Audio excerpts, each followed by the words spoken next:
Hey guys, before we start, just a reminder that the following content is simply a sharing of experiences and not meant to serve as official medical advice.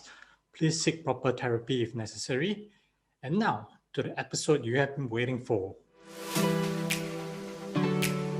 Welcome to Chat with Nomads, where we uncover travel insights, business advice, adventure stories, and lifestyle tips with world travelers and digital nomads.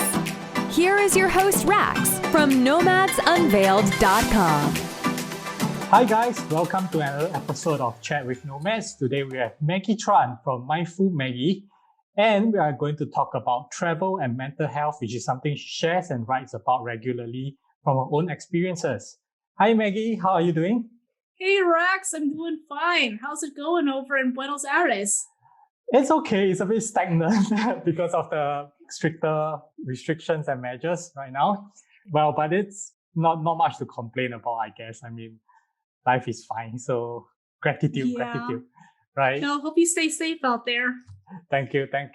So today I'm in like a full learning student mode because if the listeners that have heard of my previous episode, they will know that I'm pretty conscious about positive mindset, catching awareness of your thoughts, and being able to motivate yourself in this area of thing. But if it comes to things like mental health issues that you're talking about, like OCD, social anxiety, I gotta admit, I have no idea what these are all about because I really can't say that I can't even imagine how it is, right? So this is something that I think today I'm very excited to learn about. So I'm the student today. You're the teacher. I'll probably throw out some stupid questions. But no, none of these questions are stupid. I mean, I'm so glad that you're willing to learn about mental health and mental health problems because honestly, there's still a lot of stigma out there towards people with mental health problems. So I really appreciate you taking the time today with me and all the Nomads and Views listeners to learn more about these things. I mean, that matters so much to me. You're like already allies to me just by being open-minded and wanting to learn more. I'm glad to hear that. I'm definitely open to learning more because this is an area that not a lot of people are willing to share about. That's one thing. And sometimes I also find it a bit weird to ask because I don't know if it's offending or anything like that. So when I saw that you're actually willing to share about this part, and of course you are a traveler that travels all around, and I thought it's just going to be really interesting and create more awareness for a lot of people that don't know about these issues. And from my understanding, this is the thing, right? It's not easy to identify someone with this kind of issue, right? Because they might look happy and cheerful outside, but you never really know what they are feeling when they're alone, especially when they are not too open to sharing their feelings, right? Yeah, and that's true. You can't really see that stuff. These are like mental health problems are hidden disabilities. So you see them and you don't even know if they're suffering from anything or not. And I admit that I hid my mental health problems for many years as a teenager, and everybody thought I was just like a typical neurotypical person, A-okay. And then I just suffered. The longer I hid my symptoms, the longer I suffered because I didn't know what I had. I didn't know I had OCD, and I felt pressure trying to hide it from everybody too. It was kind of easy to hide it, but at the same time, it wasted so much of my time and energy to hide it. And eventually, I had an epiphany when I was traveling through Western Canada, British Columbia, and Alberta. And there were a few things that happened there that made me say, oh my gosh, I really need to go get mental health services because I can't stand hiding it anymore. One was, I think I haven't done extensive traveling around the world yet, but honestly, I think the most beautiful drive I've ever been on so far in my life is the Trans-Canada Highway, which stretches from Western to Eastern Canada, but I only traveled the Western part of it. It was so beautiful. I know that's a cliche travel word, but it really was beautiful because the gray towering mountains and the turquoise lakes, it was just it felt like a whole nother world. And I came from the desert. I used to live in Arizona. So it was like a wow moment for me. And I had OCD thoughts. They kept distracting me from the scenery. I was so worried about all kinds of things. The thing about OCD is that it makes you worry about stuff that isn't real at all, but it's totally illogical stuff.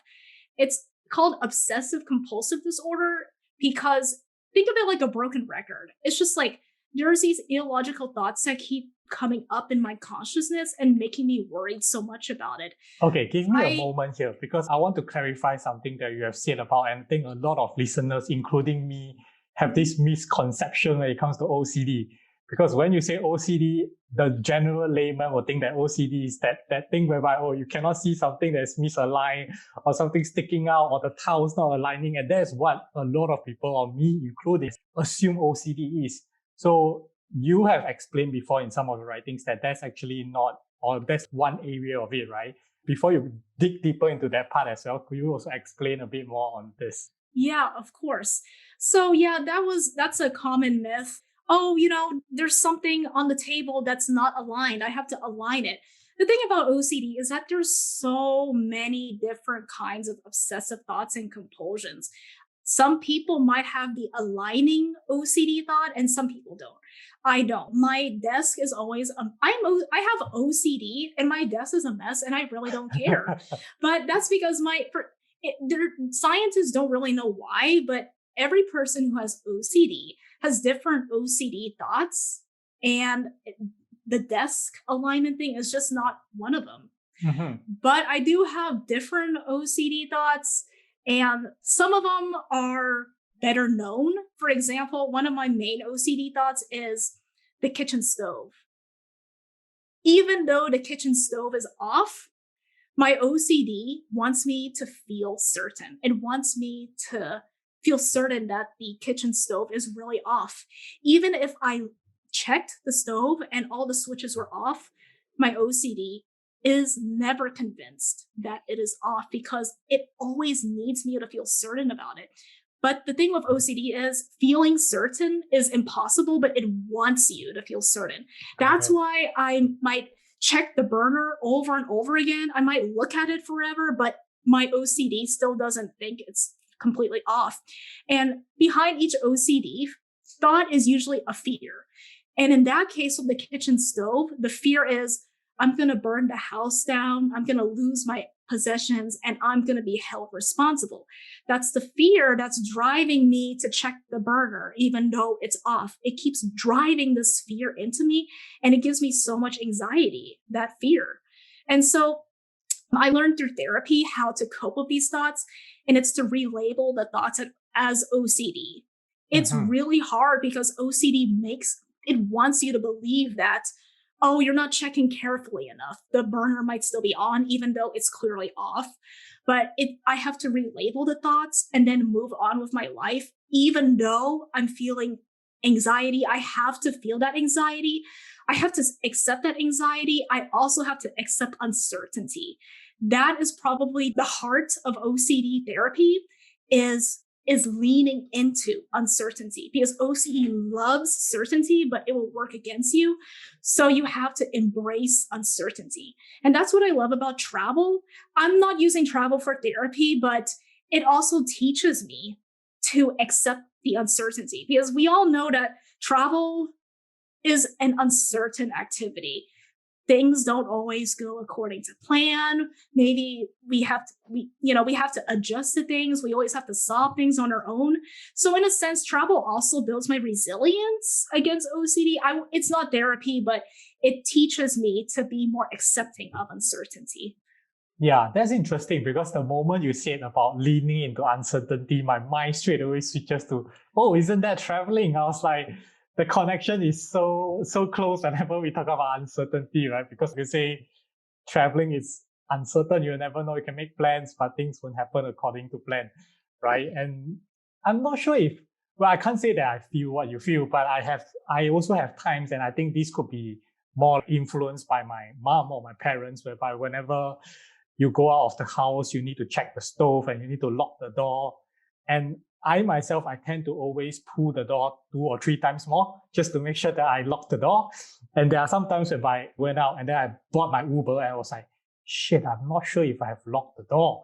And I think my case is probably super minor. I think what you're saying is almost 100 times worse, whereby your mind will keep coming back and saying that, oh shit, you didn't lock the door, you didn't lock the door. And then now, and then that's how you get anxious, or that's kind of how I'm picturing it to be Yeah, like. that's a good point you raised too. And there, a lot of people have, okay, people don't have OCD, but a lot of people will have these thoughts that come to your mind. It might be just random thoughts out of nowhere, like, oh my gosh, did I forget to lock the door? Did I forget to check the stove? These are things that people without OCD experience too. That doesn't mean they have OCD, but the brain still might hang on to something. But the difference between me and you is that with you, when you think about, oh my gosh, did I lock the car yet? You won't stress out about it. It won't take so much of your time and energy. You might think about it, and I don't know how you'd react to it, but you might just say, it's nothing really, and just walk away. You are able to lean into that uncertainty, and you're just like, it's okay. I'll just shove it off. It's not really a big deal or anything. Yep. But if I had that, then it would keep coming back over and over and over and over again. And if I did come back and check the car compulsively over and over again, it would make me feel even more anxiety. The more I check, the more anxiety I feel, the more scared I feel that the car isn't locked, even though it clearly is. Like, I can see it. I can see the car is clearly locked, but I keep checking it over and over again. But my OCD is never convinced. And so that's the difference.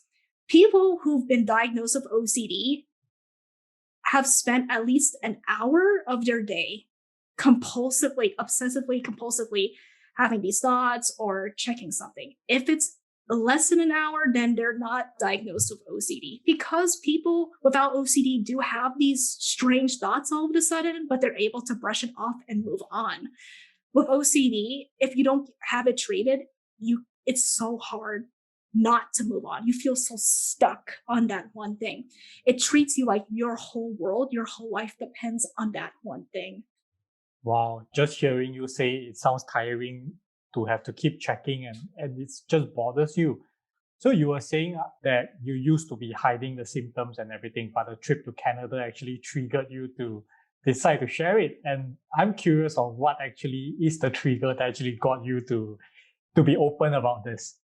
Yeah, so the main trigger was my rental car. I was traveling with my dad, and we rented this car.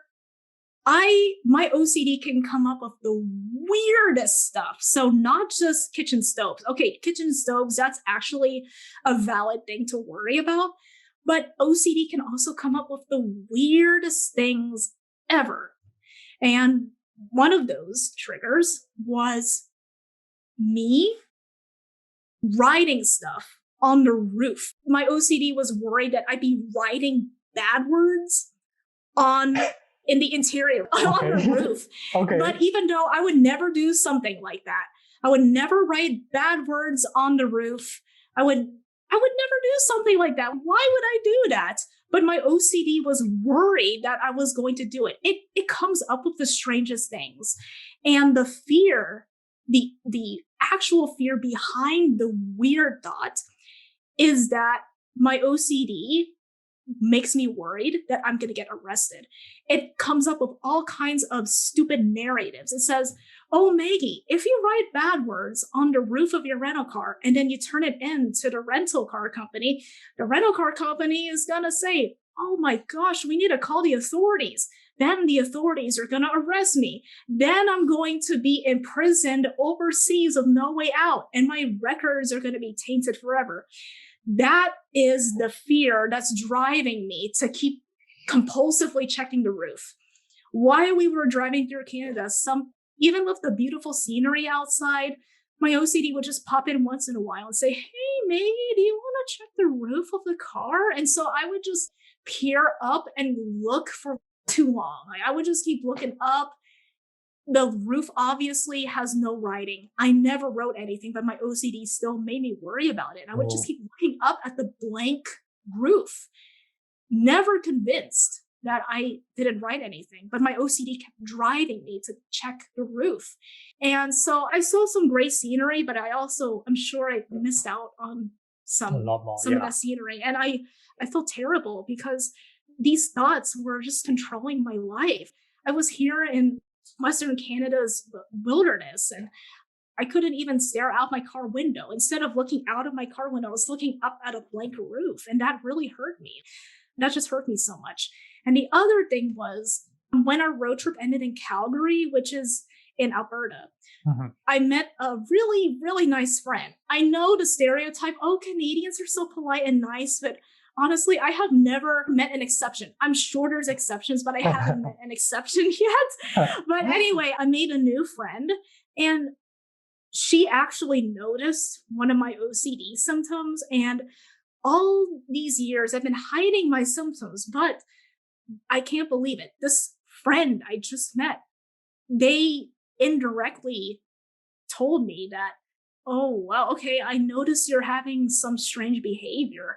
I was in a Dairy Queen and we just ordered smoothies and I paid for them. I was putting my money wallet back in my backpack, and then my OCD said, hey, Meggie, what if you dropped your money wallet in this Dairy Queen? Then you're going to have no cash left on you. That's the fear. See, it comes out of all these things. Yeah. It makes me worry that I'm going to lose my money. That is the OCD fear. But the weird thought is I have to keep checking inside my backpack. So I was looking into my backpack for too long. And then my friend noticed. She's like, okay. She didn't say, I noticed something strange about you, but she's kind of looking at me like, okay. And then I'm just like, I can't take this anymore. I'm so tired of hiding it. I don't know what mental health problem I had. So that's when, after the Canada trip, I told my parents about my symptoms. They were very accepting of me. They were scared because, oh my gosh, what does my daughter have? But they were so loving and they wanted to support me. Then I went to professional mental health services, and I learned I had OCD. And from there on, I went through therapy and learned how to deal with these OCD thoughts. It's a work in progress because it's a chronic mental illness, and there's no cure or anything like that. So it's something I live with for the rest of my life. Oh, but at least I know how to deal with them now. So yeah. Got it. So that means before that, you didn't even know what it was. You just know that, yeah, something is kind of wrong with me, because you do notice that you are feeling all these weird thoughts and narratives that come from nowhere, but you have no idea that it was OCD. And your parents did have no idea prior to that as well, only until when you told them about it. Yeah, okay. Quite a journey, but yeah, I survived, and now I'm happy to tell my stories.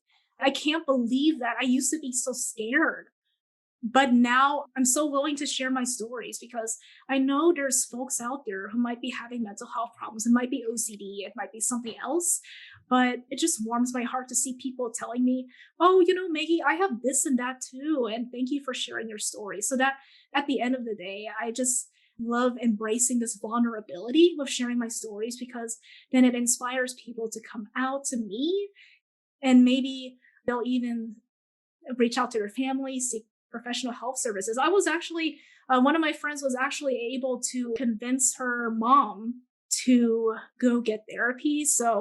And it just worked out so well between them and between her therapist. So I'm so glad I get to influence people's lives in such a beautiful way, because mental health is hard to talk about, but it's something that's become easy to me over time. And so I'm glad to talk to people like this friend.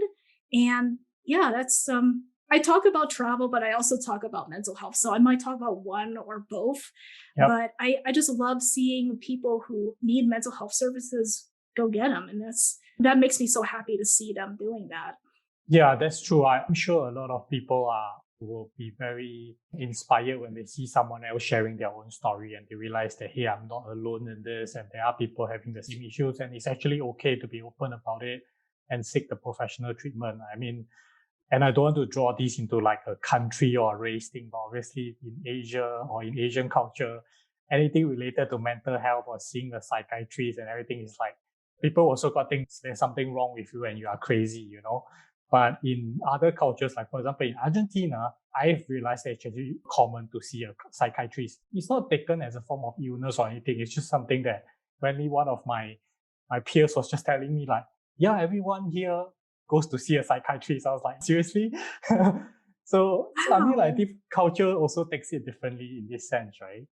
Yeah, that is so cool what you just told me. I didn't know Argentina or Buenos Aires, at least, is so open to seeking mental health services because I do have this friend from Colombia and she told me she's very accepting of mental health and mental health problems, but she tells me that most of the people she knows, at least, or just her culture in general, they don't really know much about mental health or mental health problems either. Maybe that's because she was raised in a relatively small town. I don't know, but Mhm. that was just what she noticed about Colombians based on where she lives. So I think it's interesting when you're telling me, like, oh, here in South America and here in Buenos Aires, it's so different. People are Yeah. so willing to seek services. Maybe it's a big city. I don't know. I was surprised as well, to be honest. I think there's a lot of things when you travel, you realize in different countries, they have a different take on certain things. And he was telling me about this, and I was surprised as well about this whole take on the culture towards mental health. Yeah. Yeah. Did she just walk in? Or is she a traveler or is she a local? No, he's a local, and he was not even like we are sitting down having a conversation. So I was at the gym and we were in a class practicing handstands. And of course, you take a break in between because your arms are tired. And then he was just trying to converse with me with my broken Spanish, and he speaks a bit of broken English. But he was just making a joke about how Argentinians are this and that. And then we got into this topic, and he was like, "Oh no, it's actually very common." So, so yeah, so I was like, okay, that's a new Oh, knowledge. Yeah. well, that's so great to see because I love seeing mental health services offered in countries other than the United States too. And I love seeing that in like South America and Buenos Aires. Yeah, that's actually a good thing as well for this kind of things to be available. So let's go a bit into traveling because that is obviously a big part of what you do as well. What kind of challenges? I mean, you just now mentioned a bit of those, but now that you have also started seeking help, right? What kind of common challenges do you still see when you are traveling, you will face when you're going around different places? I have to remember that, oh, I have OCD because sometimes when I'm caught in traveling and I'm having so much fun, sometimes I forget I have OCD because it differs. Because some people with OCD might be having more OCD symptoms, and then there's some travelers who have less OCD symptoms while they're traveling, especially if it's fast paced travel. I notice that if I'm traveling at a fast pace, I think there's less OCD symptoms just because, well, I my OCD doesn't find the same triggers, and so it doesn't seem to come to me as much. But I have to be really careful of that because if I get complacent with that, then it can sneak up to me at any moment. So I always have to be on the guard for any OCD thoughts that might come to my brain. And I have to keep being aware of that, whether I'm traveling fast, traveling slow, it doesn't matter what pace. I kind of made the mistake of trying to distract myself by traveling fast. And then as soon as I slowed down, oh my gosh, I had these OCD thoughts and I couldn't, it was just so much for me. But then I was able to take that slow week of travel just to get myself back together and say, hey, Maggie, okay, you have OCD, your therapy, you never lose your therapy. Here's what you need to do. And so eventually I was able to get back into travel and improve my mental health again. But I have to be really careful about these things because sometimes I like an OCD thought can come out of nowhere and I may not seem prepared for it. So since then, I just need to keep reminding myself, okay, Maggie, your mental health is a priority. You might be having so much fun, keeping yourself busy, meeting new people, going to so many places, but you should still remember you always have your therapeutic techniques with you. You always have them with you and to never lose them, even if you have a setback, because setbacks happen. They happen quite a lot. Sometimes relapses can happen too. I just need to be aware of those things and just catch them. Like you said, you were saying at the beginning of the podcast, how you like to be mindful of the thoughts that come to you. Yeah. I need to practice that because mindfulness works even with mental health problems. I do have to use mindfulness in a different sense because I like OCD, and there's books just about OCD and mindfulness, like the two together. I do read books about mindfulness in general, but there are also books about being mindful with OCD. So it's a lifelong process, whether I'm traveling, whether I'm at home. I just need to remember that I can't be complacent with my OCD, and I have to stay on top of it. Yeah, that's interesting. I think you kind of read my thoughts when I hear you say about it. My brain also goes to the mode whereby I'm kind of like trying to relate it to how I catch negative emotions that come in, because the way I hear you say it seems to be of a similar process whereby, for example, I'm not a very patient person despite traveling so much, and I'm still working on it. I know that impatience is one of my bad traits. I hate to queue for stuff, for example. And when I stand in the queue for too long, sometimes you just get very pissed off about it, right? You're like, why is the queue moving so slow? And I will try to catch it and be like, okay, no, you shouldn't be thinking this way. The people are trying their best and they probably have a hard day. And there's nothing wrong with queuing for a bit. Why don't you make use of your time to do something more useful? Sometimes I'll do my writing on the phone while I'm queuing for a long time. So it's trying to channel bad thoughts, catching it first, and then channeling it to positive thoughts and doing something useful at the time, right? So when I hear you say it, it kind of feels similar, whereby are you kind of saying that whenever your OCD throws you a weird narrative about something, and you consciously suddenly realize that, hey, this is not me actually thinking, it's the OCD trying to send me some weird thoughts, and you catch it, and you try and apply certain, like what you say, therapeutic practices on it.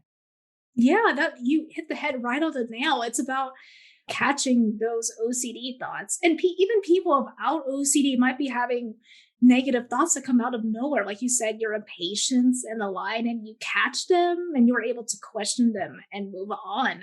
And in some ways, that's a lot like dealing with OCD too. Just being able to catch those thoughts quickly.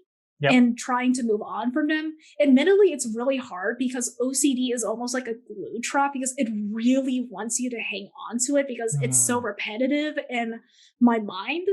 But sometimes it's really hard for me to tear away from it.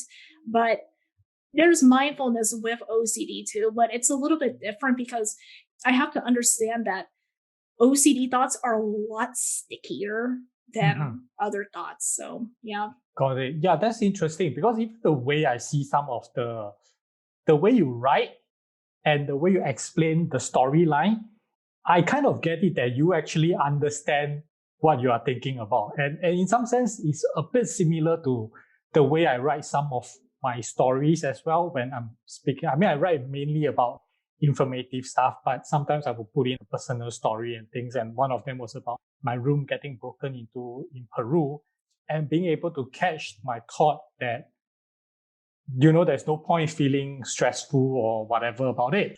And the way I wrote it in that particular article, I saw almost a similar form of writing when you were writing this other, I think it was a contribution guest post to another website where you have the OCD at the airport security or something, and you're asking where the toilet is, and the officer was like, the toilet is there, you have to go there. And the way you wrote it, it was like you're almost talking to the thought that comes into your mind, right? You're saying that your OCD is kind of telling you, what if I go to the toilet and the taxi comes, and all those kind of stuff, right? So I kind of, there's a similar thinking in both aspects when I read it. Yeah, you're talking about the Foder's travel article, aren't you? Yeah, I think so. Yeah, yes. yeah. Okay, so why don't you share that story as well? Yeah, actually, okay. This reminds me of a post I wrote on my blog about the 3 most common OCD triggers during my travels. That's probably wow, I don't know if you can find another travel listicle like that on any other blog. It's just like the most common OCD triggers on my travels. But one of them is airport security. Again, it's that fear of, oh my gosh, I'm going to be imprisoned in another country and my records are going to get tainted. See, there's different OCD content, but the fears are the same. I'm going to get imprisoned in another country, but they just come up in different ways. Yeah, at the airport, I really feel that because there's so much surveillance at the airport, and that really scares not only my OCD, but also my social anxiety. And unfortunately for me, they work together really well. Ah, So I feel so self-conscious at the airport, and I feel like the security officers are trying to find some way to imprison me. It's just really scary, but I writing that article was also kind of healing for me because I get to put this down on paper and everything, just process it, express it in a different way, and I get to share it with a travel audience too. But definitely. anyway, that thing that Rax was talking about the toilet. So I just landed in San Jose International and in Costa Rica, and I was waiting for my hostel taxi driver. I wanted to take a break from the crowd. I couldn't find him, so I asked the one of the airport ladies, "Hey, where's the bathroom?" And she pointed me over there. And I didn't want to go over there because, well, I was afraid I was going to miss my taxi. That actually wasn't an OCD thought. I didn't want to lose my driver, so I was like, okay, I don't even need to use the bathroom, so I'm just going to stick around. Where the anxiety really kicked in was when she came to me and she kept asking me, she kept saying, "You need to go over there and use the toilet." I said, I actually don't need to use the bathroom, but she wanted me. I don't know why she kept trying to tell me to go to the bathroom, even though I clearly said, I don't need to use the bathroom. Eventually I just gave up and I just went to the bathroom so she could keep quiet.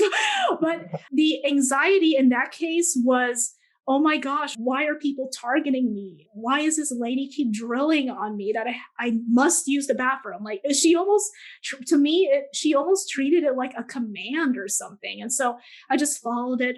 But then I felt like I was a target, and I kept feeling that way at other airports too.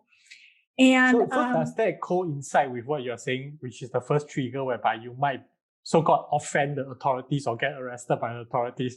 And so when you keep getting approached by the law, so-called law enforcement, that kind of triggers both the OCD and social anxiety aspect of it? yeah, in a sense, because the social anxiety makes me feel really self-conscious. Mm. And then the OCD makes the fear, it worsens the fear. So those two disorders can really work together well, Wow. especially at the airport. And I don't, should I spoil the resolution at the end, or should I let the listeners read it? I'm not sure, but it's a really good resolution. I'll try to explain it without spoiling it. But I was at this airport and there was an emergency, like an actual security emergency. And I was able to see the security guards for who they really were, humans. They're not robots trying to target me. Because everybody was so scared, I could see them as human beings and not as people trying to get to me. I really could see their beating hearts. I could see they had a loving family through that emergency. And so that made me, just seeing them as like unpeeling their macho image, it made me see them for who they are. And so I might still have OCD thoughts about airport security, but I think about that experience and it helps me to embrace the truth about humanity. Oh, that's interesting. So I think just now you were also talking about certain practices to use once you catch your thoughts, right? And is this kind of story or past experiences something that you also use to calm yourself down whenever you feel this kind of stuff? And what other common practices do you find yourself using most of the time when you're traveling and you start feeling like OCD is coming up? What helps me, and I learned this from the OCD mindfulness book, is trying to picture the OCD thought as not me. And so I might imagine the thought on my desk or in the palm of my hand. And I'd see that it's not a part of me. It's just something I deal with, but it's actually not a part of me. I'm able to get out of my head and look at it as if it's separate from me. And that helps me a lot. It's also about tolerating the uncertainty. I have to feel the uncertainty. Even though it feels terrible. I have to feel the anxious thoughts and the uncertainty to move through this. Because when I force myself to feel those feelings, it teaches my brain that I actually don't have to check these things and I actually survive. So by leaning into the uncertainty, I can teach my brain that I'm not going to die from this. I'm not going to get hurt or anything. I'm teaching my brain that, yes, I can put up with the uncertainty. And so it's about teaching the brain too. By leaning into these therapeutic practices, even though they can be, they're hard because I'm going against my brain's default. My brain is defaulted to keep checking, but I have to go against the default and teach my brain that I'm not going to check, or maybe just check once or twice. I'm going to limit myself and I'm going to teach it it's okay. If I don't check, by leaning into the anxiety and uncertainty, then my brain starts to understand that I don't need to check and nothing bad happened. So it's really building tolerance towards uncertainty. And you do find that the more you practice, it gets easier, does it? I guess I'd say maybe it gets easier. I'm definitely way better off than it was before therapy because I would keep falling for these OCD thoughts. Sometimes relapses can happen, but that happens to people with mental health problems because, we might make the brain is a malleable organ. That means it can make new pathways over time through new environments and experiences. And so when I'm using the therapeutic practices, I'm able to use these new neural pathways that I made for myself. But I do have these old pathways programmed into my brain too for the rest of my life. So sometimes it might slip into my old pathway and it might start a relapse in symptoms where, oh my gosh, I keep checking over and over again. That happens to a lot of people who have OCD because I make new neural pathways by using these practices, but I still have the old pathways as well. So it's easier in the sense that I know I have OCD and I know how to deal with it. But sometimes it can still be really hard because the emotions and the feelings, they come on so strongly. And I can feel my heart beating. I feel like my life is in danger unless I check it. It's like, it can get really serious. I was actually diagnosed with severe OCD. Like they have different tiers. And I had the most severe tier. So yeah, it's like, oh yeah, this is a lifelong thing. And are there other ways that you try to reduce stress while you're traveling? That means not really about catching the thoughts, but in general, just when maybe you are planning your trip, right? Are there certain things you do that can help you to reduce the possibility of the thoughts coming up during traveling? Yeah. My favorite part, and this is relevant for every traveler, but especially travelers who have OCD, is to not make a lot of plans. Okay. Because a major symptom of OCD that a lot of people with OCD have is perfectionism. That's because OCD wants to correct this and that and wants to make everything perfect.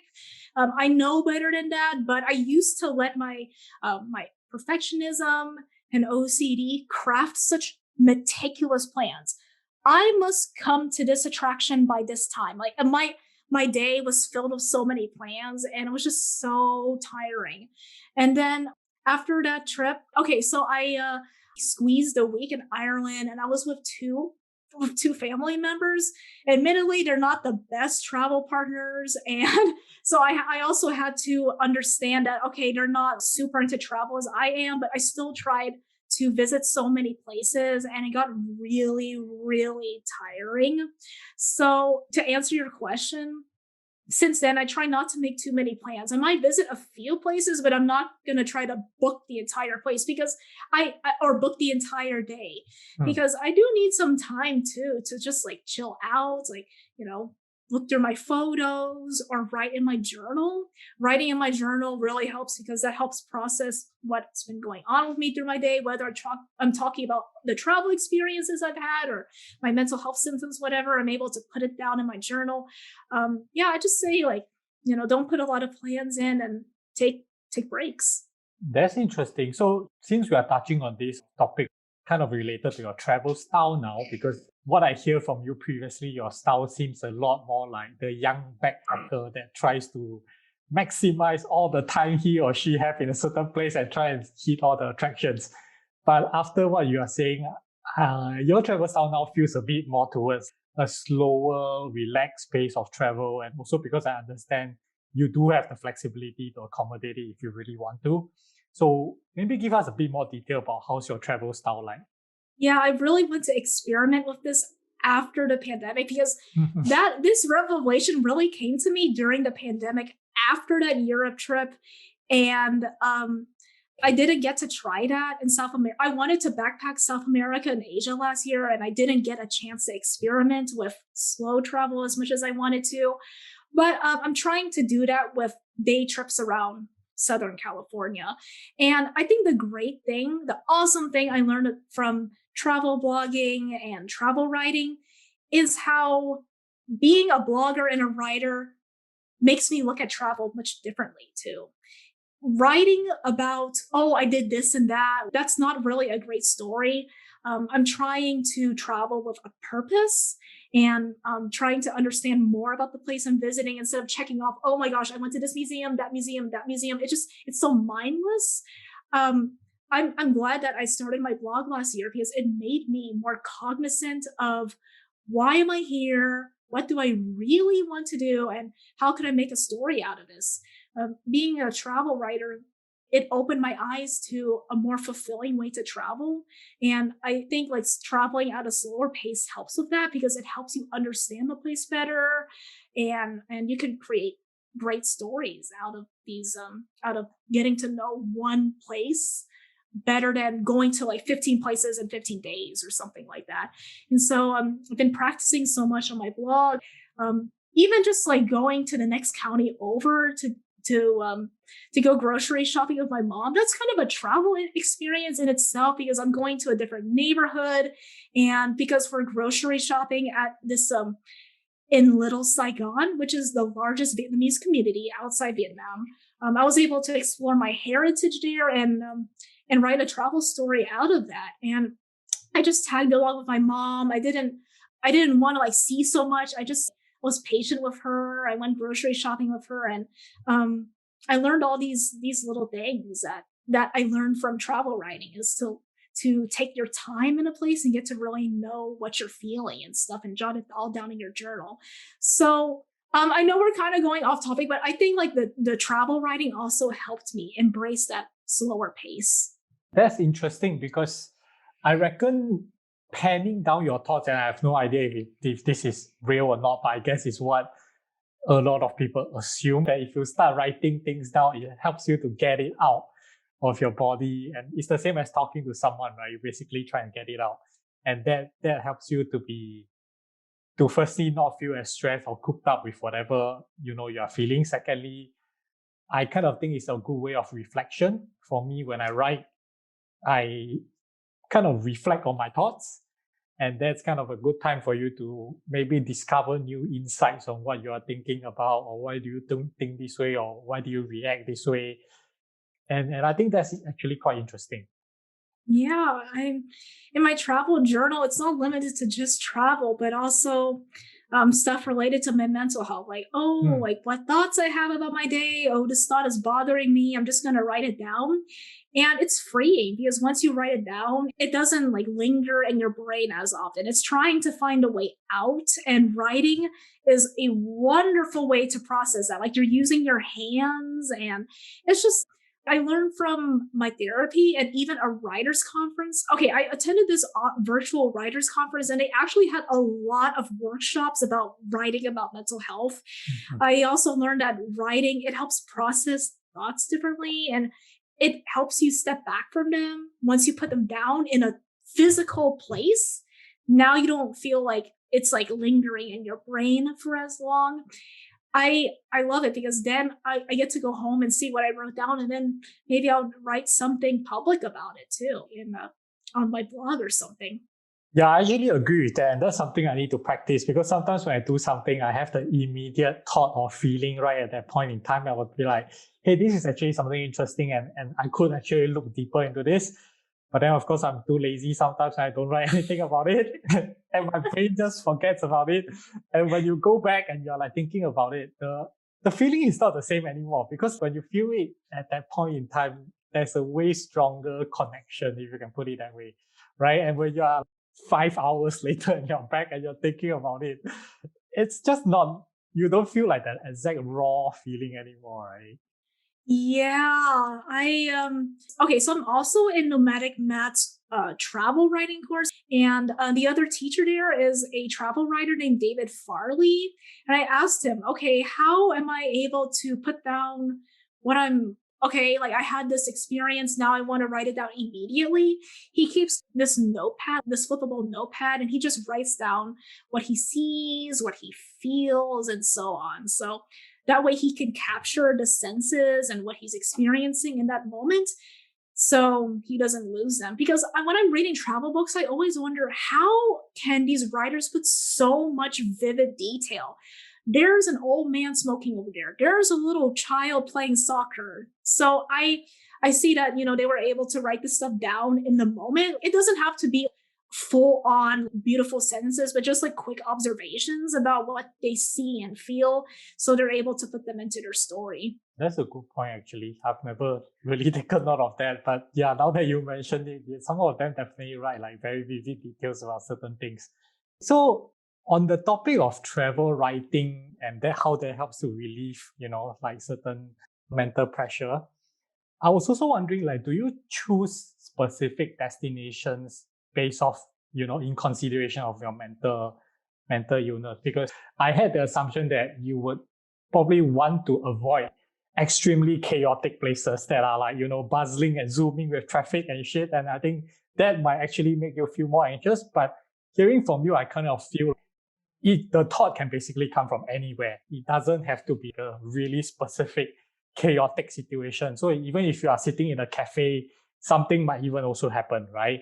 And that's obviously on the more consideration of the bad side of it. But on the good side of it, I was also wondering if you would choose more nature places, because obviously this is also another so-called stereotype whereby exposure to nature is supposed to help you feel better, which I think is kind of true even for normal people, right? Like getting close to nature, especially during the pandemic now that everyone is cooped up at home, and being able to go out really to just soak in the greenery and stuff does help, apparently. So yeah, so in terms of that, do you choose particular destinations?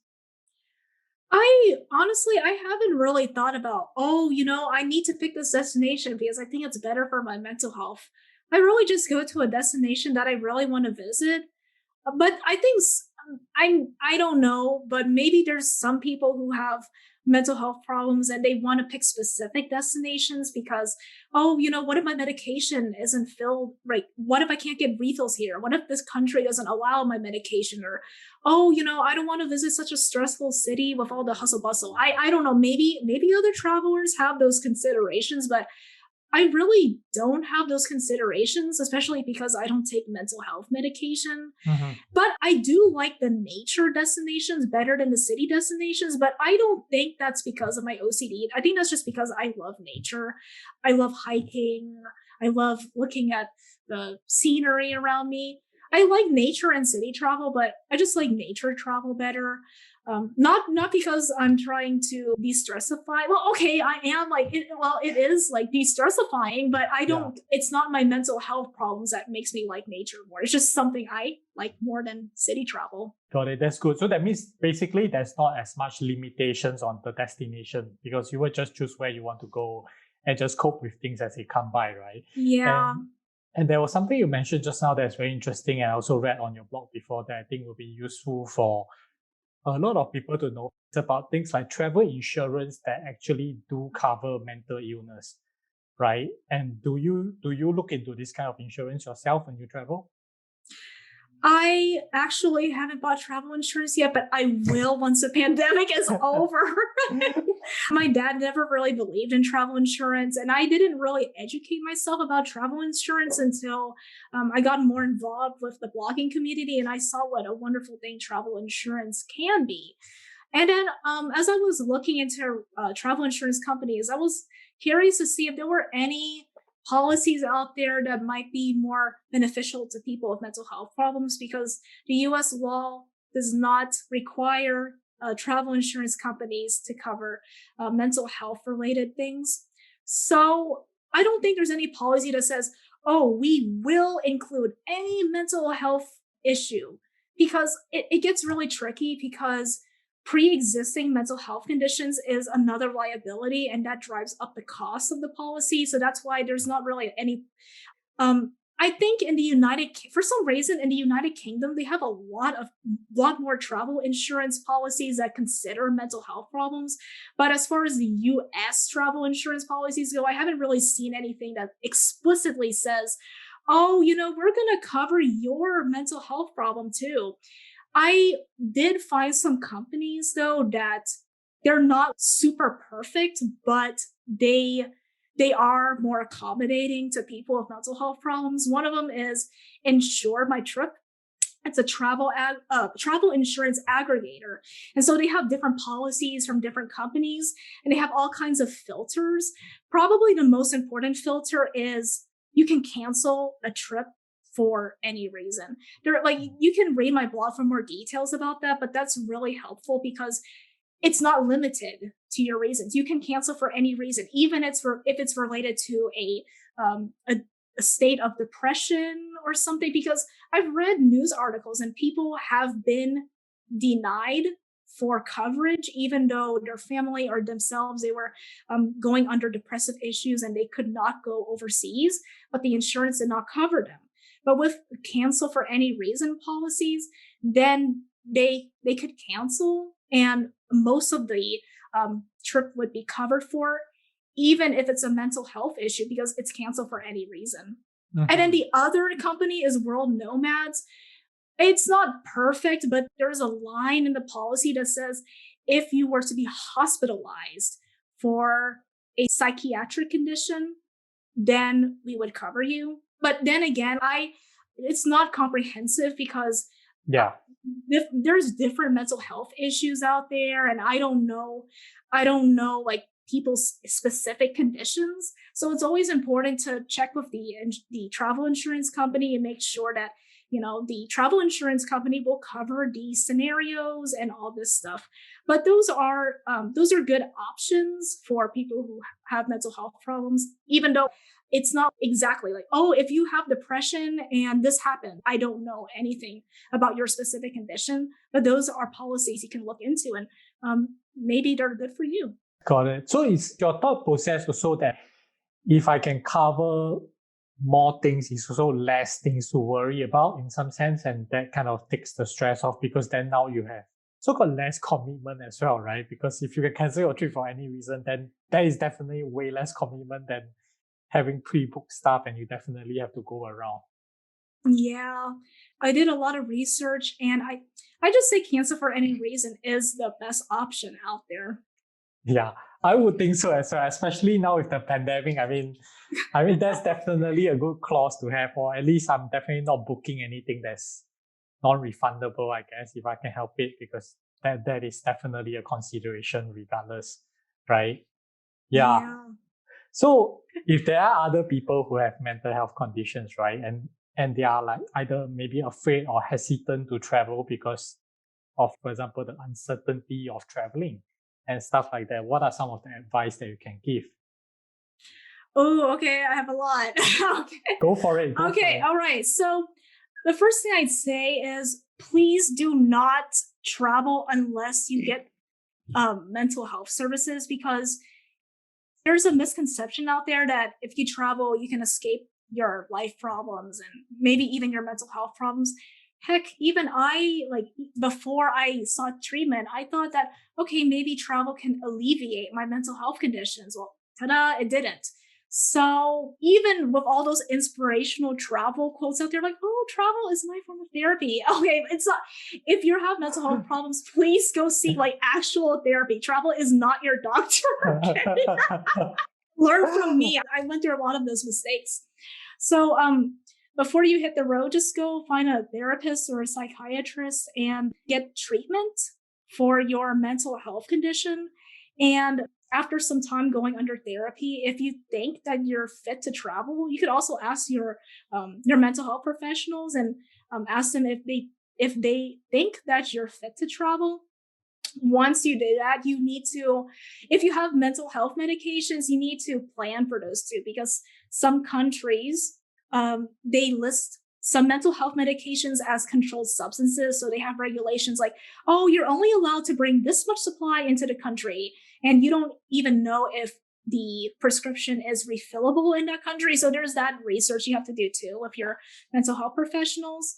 And then once you think that you know how to cope with your mental health problems and you've done it pretty well at home and your doctor says, okay, you're good to go, then you go abroad. You can also, like, if you're having some kind of mental health condition spell going on, there are ways to get mental health services even if you're in a foreign country. And one of those options is online therapy services. So there's some, I don't remember the names of the websites, but it's on my blog too. There's some websites that offer therapy services online, and you can either message them if you're tight on schedule and you don't want to like talk face to face, or they also have phone calls and face to face. So it's really flexible, and I heard it's cheaper too than the usual therapy services. But these are all licensed professionals too, so you can get help even when you're on the road.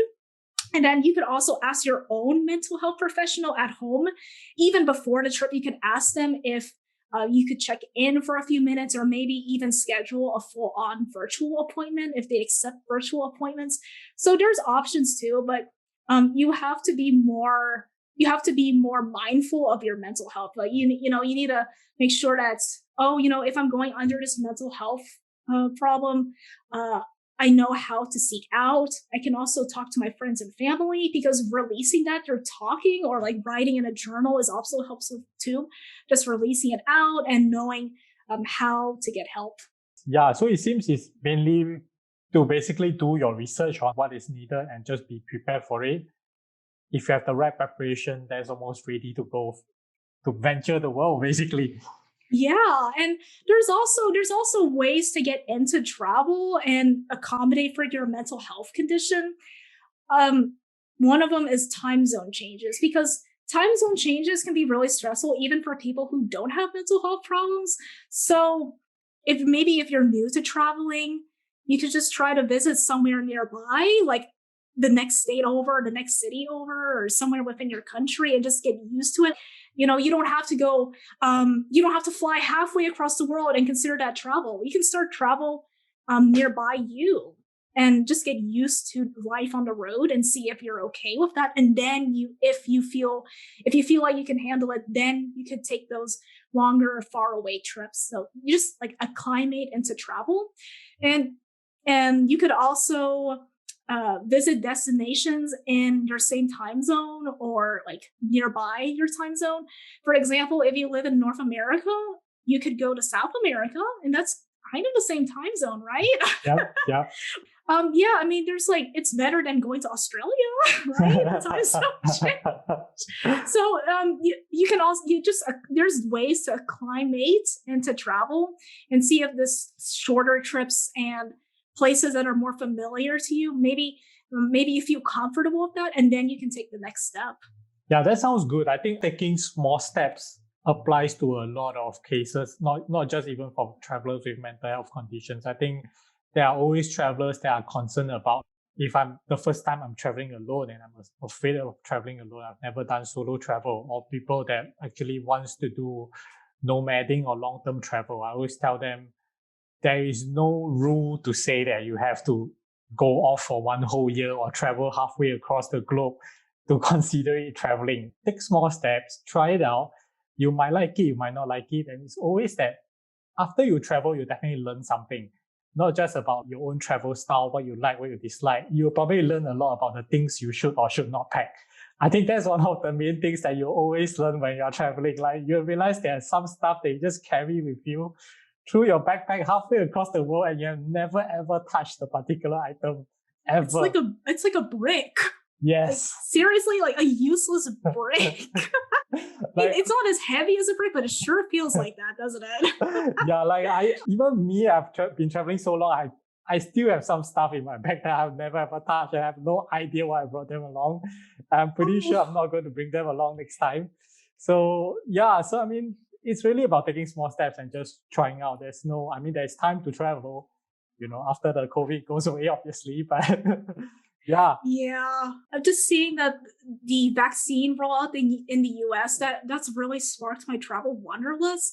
Honestly, I've been so busy with school and my blog that I haven't really been so wanderlust. But just seeing vaccine rollout, it made me start thinking about traveling again. And actually, I am going to the Bay Area, the San Francisco area, later this month because I have some family obligations up there. Uh-huh. But maybe I'll also just walk around the Bay and see what's up over there. Is California doing well in terms of vaccination right now? Or is it Yeah, they are doing they're doing so well. I think that we're gonna fully open by I think June 15th. Oh, Yeah. that's Yeah. soon. That's soon. Yeah, That's it very soon. is. That's nice. So yeah, I think that's just perfect timing. I've had my first shot of Moderna and I'm going to get it in about a week and a half, my second dose. And then after Also, that, you I'll will be fully vaccinated by then. Oh, Yeah, so freedom it's and perfect that's freedom. timing. Yeah. Yeah, Yeah, that's I'm good. so That's good to excited. know. Yeah. Even if it's within my state, it's just like it makes me appreciate local travel even more now. Do you For feel sure. that way too?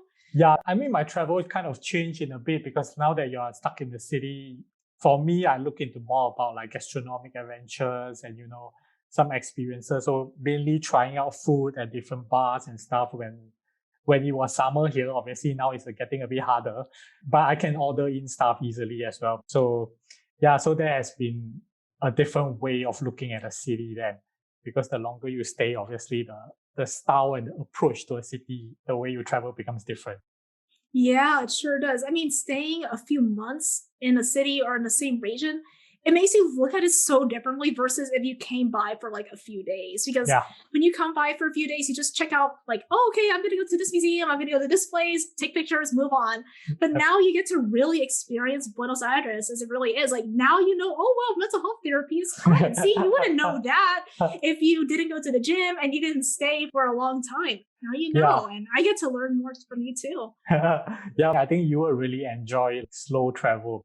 Yeah, I the pandemic gave me some time to reflect on my travel experiences and the memories that come up to me the most so dear to my heart are these unexpected experiences, like stuff that wasn't on my list. Those are the stuff I remember. I remember the most unexpected surprises and meeting people, like you said. It's just, and that's why I'd like to try slow travel after the pandemic is over because I feel it like these memories mean so much to me, and it was never about fast travel. Checking stuff on my list didn't mean that much to me because it never comes up in my memories. You know? Yeah, precisely. That's the real thing, right? When you think about it and you're like, okay, 10 years ago, I was at this place. What do I remember the most? It's definitely not like the particular rock or whatever that was famous there. It's like if I was there with a friend, I remember how we did the trek together, how we shared a taco at a street food stand, and all these are way more memorable than the rock that you saw, Yeah. Anyway, I will catch up with you again for sure to see how it goes. All right, awesome. Yeah, thank you so much for the interview today. And thank you to everybody who's listening too. My name is Meggie Tran. I'm also known as Mindful Meggie, same name as my blog. My mission is to destigmatize mental illnesses through travel. I have practical travel advice for people who have mental health problems, as well as funny and honest travel stories. So yeah, just check me out at mindfulmeggie.com. And I'm on all of the social media platforms at Mindful Meggie on Twitter, Facebook, Pinterest, and on Instagram. I'm on Mindful Meggie Travel. I love getting to talk about these things, and I just appreciate you for educating yourself about what it's like to travel with mental health problems. And it's so important because you're here today, and just by educating yourself, you're already breaking the stigma because there's so many misconceptions about mental health problems, but you're here to learn. And so you rock for being here today. Thank you for sharing, because it's not easy for people to come on to share about this thing. And when I saw like you writing about it, it was really interesting for me, because I think it's good to create awareness about this and get more perspective. Like that's the reason why I'm talking to different travelers, because I'm always hearing new stories, new perspective. The way different people look at the world becomes different, right? Yeah, and I will pop Maggie's website, social media handles, all within this particular article or something that's going to come out. So you guys can just click there to get to on your preferred channel to connect with her. And I think she's very open to anyone talking to her about it. So if you have something to ask her or even to chat to her about, feel free. Thank you for listening to Chat with Nomads. Please remember to subscribe and leave a review wherever you listen to your podcasts. And be sure to share with your friends. Also, we'd love to know what topics you'd like to hear more about. To stay updated on the latest, join us on our mailing list at chatwithnomads.com. You can also find more travel and nomading tips at Nomads Unveiled. That's NOMADsunveiled.com. Start living your dreams today. We'll catch you in the next episode.